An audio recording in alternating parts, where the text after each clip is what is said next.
Des d'un punt de vista cívic, voldria convidar d'altres persones, i doncs també els joves, a compartir les motivacions que inspiren la meva vida i, és clar, a ajudar-me a afinar-les i corregir-les.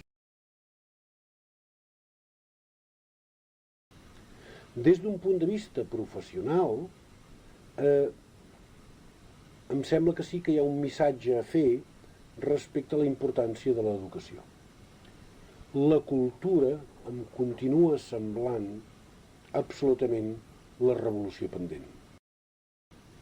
Els ciutadans cultes, que no vol dir ciutadans saberuts, sinó ciutadans que es cultiven i que cultiven completament, per tant el coneixement com el cor, per dir-ho així una mica de pressa.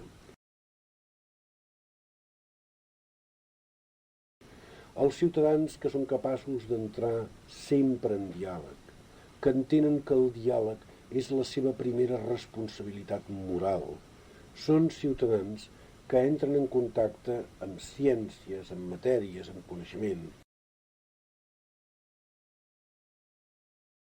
Però també entren en contacte amb les seves responsabilitats cíviques i són ciutadans més demòcrates.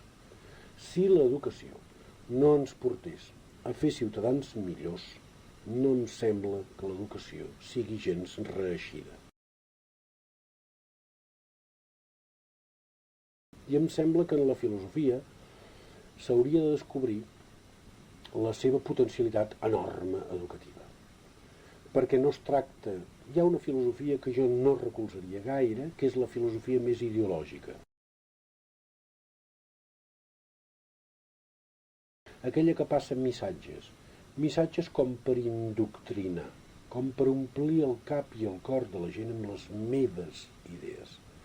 No em sembla que jo hagi d'omplir el cap i el cor de la gent amb les meves idees.